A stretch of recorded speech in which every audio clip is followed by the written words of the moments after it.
নমস্কার, দেখছেন talk to Bangla. আমি অভিষেক রয়েছে আপনাদের সাথে। এই মুহূর্তে যে খবর নিয়ে উপস্থিত হয়েছি, দেশের প্রধানমন্ত্রী নরেন্দ্র মোদী, রাজনাথ সিং এবং প্রিয়াঙ্কা গান্ধী তারা একই সাথে বসে গল্প গুজব করছেন। তেমন ছবি তো বড় একটা ধরা পড়ে না, কিন্তু আজকে তেমনই একটা ছবি ধরা পড়েছে এবং সংসদ শেষ হয়ে যাওয়ার শেষ দিনে এই ধরনের একটি ছবি অদ্ভুত বটেই। কারণ দেশের রাজনীতি এই মুহূর্তে যে জায়গায় দাঁড়িয়ে আছে, তাতে শাসক পক্ষ বিরোধী পক্ষ একসাথে বসে রয়েছে, সেটা সচরাচর তো দেখা যায় না। অন্তত শাসক পক্ষের পক্ষ থেকে সেটা খুব একটা পছন্দ যে করা হয় তেমনও বলা যায় না। তার কারণ গত বাদল অধিবেশনের শেষে আমরা দেখতে পেয়েছিলাম ওম বিড়লা বৈঠক ডেকেছিলেন, কিন্তু বিরোধীরা যাননি। তার কারণ এসআইআর নিয়ে চর্চা কিংবা এসআইআর এর যে সম্পূর্ণ বিষয়টা আনা হচ্ছে সেটা নিয়ে কোনো ধরনের কোনো চর্চা বিরোধীদের কথা শুনে আনা হয়নি। এবং সেই জায়গা থেকে এবারে অন্তত শীতকালীন অধিবেশন শেষ হয়ে গেল আজকে 19শে ডিসেম্বর সকালবেলা। প্রথমেই একদম 10 থেকে 12 মিনিট হওয়ার পরে শীতকালীন অধিবেশন শেষ করে দেওয়া হয় এবং সেই ক্ষেত্রে আমরা দেখতে পাই যে ওম বিড়লা লোকসভার স্পিকার, তিনি তার নিজের ঘরে একটি চায়ের বৈঠক, চায়ের আসর ডাকেন, যেটা একদম পরম্পরা একটা পার্লামেন্টের। এবং সেই ক্ষেত্রে প্রত্যেকটা যে অধিবেশন, সেই অধিবেশনের শেষ দিনে এই ধরনের একটা আসর ডাকা হয়, যাতে এই যে তিক্ততা তৈরি হয়েছে শাসক পক্ষ বিরোধী পক্ষের মাঝখানে, সেটা যাতে একটা সেটেলমেন্টে আসে। কিন্তু গতবার সেখানে রাহুল গান্ধী যাননি। এবারে প্রিয়াঙ্কা গান্ধী, কংগ্রেসের পক্ষ থেকে তিনি একজন বড় নেত্রী, তিনি গিয়েছিলেন অবশ্যই। এবং আমরা দেখতে পেয়েছি এনসিপির তরফ থেকে সুপ্রিয়া চলে গিয়েছিলেন এবং তার সঙ্গে ধর্মেন্দ্রজি যিনি রয়েছেন সমাজবাদী পার্টির তরফ থেকে তিনি গিয়েছিলেন, ডিএমকে দলের তরফ থেকেও একজন এমপি গিয়েছিলেন এবং প্রত্যেকটা দলকেই প্রতিনিধিত্ব করে বিভিন্ন মানুষজন গিয়েছিলেন। এবং সেইখানে বিভিন্ন ভাবে বিভিন্ন কথাবার্তাও হয় এবং দেখা যায় এক অংশে একটা ছবিতে সবচেয়ে গুরুত্বপূর্ণ যে ছবিটা নজর কেড়েছে, যে প্রিয়াঙ্কা গান্ধী কোন একটা কথা বলেছেন এবং নরেন্দ্র মোদী সেই কথাটা শুনে হাসছেন।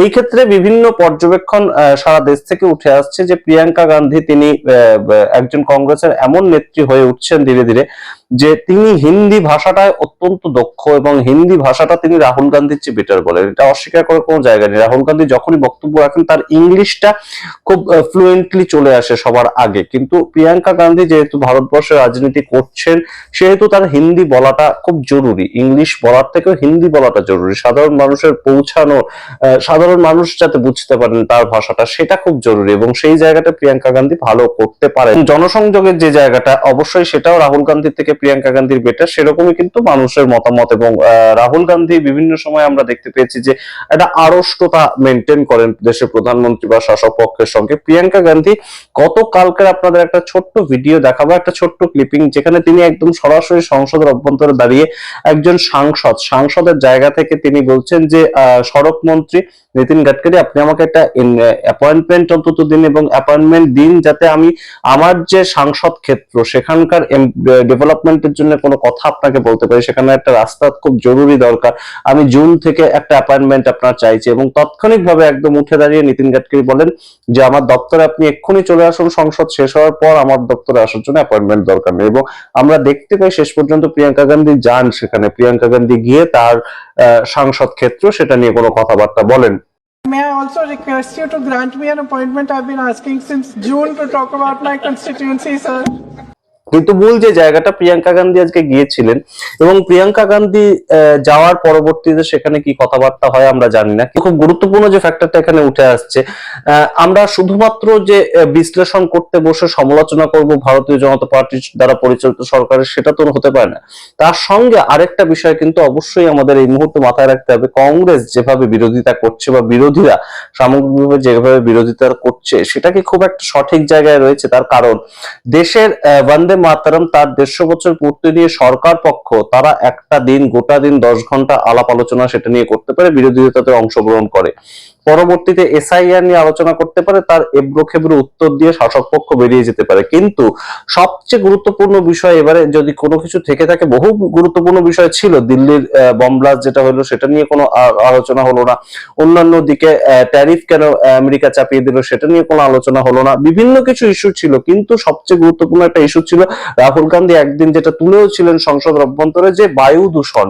দিল্লিতে এই মুহূর্তে শ্বাস নেওয়াটা একটা অসম্ভব ব্যাপার হয়ে গিয়েছে। গিয়েছে এবং দিল্লির যারা ডাক্তার রয়েছেন তারা বলছেন যে এই মুহূর্তে দিল্লি ছেড়ে আপনারা 3টে মাস অন্তত বাইরে থাকুন, যাদের এই প্রভিশনটা রয়েছে যে আগামী ফেব্রুয়ারি মাস পর্যন্ত আপনারা অন্য কোথাও থাকতে পারবেন, যে চলে যান।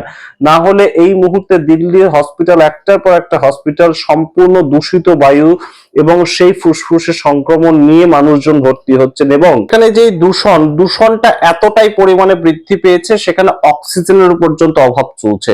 সুতরাং দিল্লিতে এই মুহূর্তে ডাক্তাররা যা বলছে এবং সেটা নিয়ে আলোচনা হওয়া উচিত একদিন, কোথাও গিয়ে সংসদের অভ্যন্তরে এই বিষয়টাকে তুলেও ছিলেন রাহুল গান্ধী, কিন্তু সেই আলোচনাটা শেষ পর্যন্ত হলো না। সংসদ শেষ করে দেওয়া হলো, শীতকালীন অধিবেশন শেষ করে দেওয়া হলো।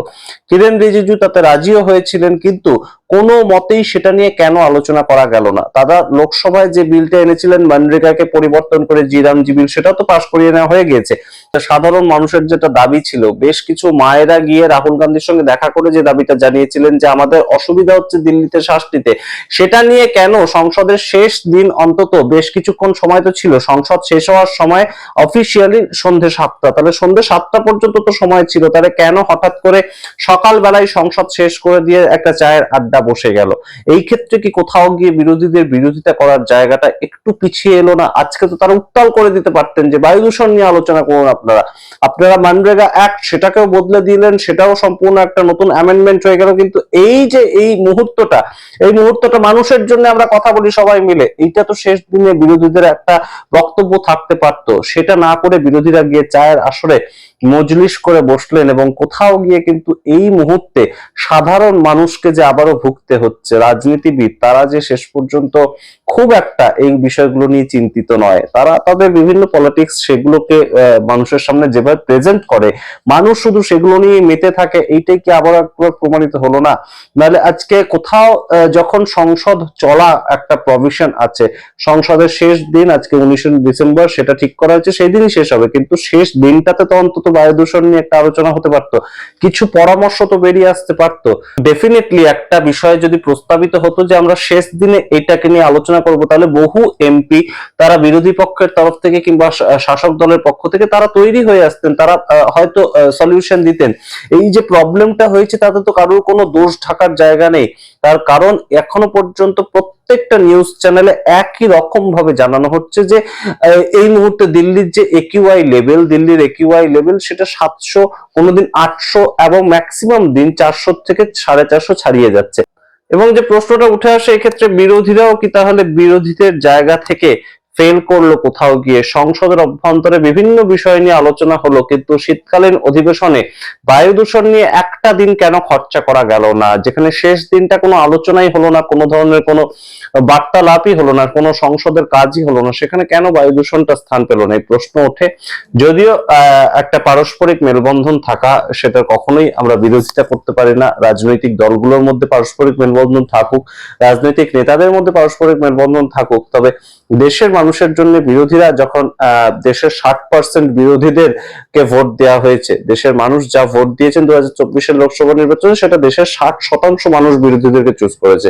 সুতরাং সেই জায়গায় তাদের আরেকটু ভোকাল হওয়াটা কি মানুষ কামনা করতে পারে না? আপনাদের মতামত অবশ্যই কমেন্ট বক্সে কমেন্ট করুন এই বিষয়ে। তবে অবশ্যই একটা মেলবন্ধনের রাজনীতি, একটা গুরুত্বপূর্ণ সহজ হওয়ার রাজনীতি প্রিয়াঙ্কা গান্ধী তার মাধ্যমে কংগ্রেস করতে চাইছে, সেটাও একটা ভালো দিক বটে। শাসক এবং বিরোধী পক্ষ এক আসনে থেকে দেশ চালাবে, এটাই আমাদের সবার কামনা, এটাই আমাদের সবার দেখতে চাওয়ার মতন ছবি। তবে এই ছবির বড় একটা দেখা যায় না সচরাচর। রাহুল গান্ধী এবং দেশের প্রধানমন্ত্রী দেখা হলেও কথা বলেন না, সেরকমটা দেখতে আমরা অভ্যস্ত। সেই জায়গা থেকে প্রিয়াঙ্কা গান্ধী অবশ্যই একটা নজির সৃষ্টি করলেন। আপনাদের মতামত কমেন্ট বক্সে দেখার অপেক্ষায় রইলাম। দেখতে থাকুন টক টু বাংলা। অবশ্যই টক টু বাংলা চ্যানেলকে সাবস্ক্রাইব করে দিন। ধন্যবাদ।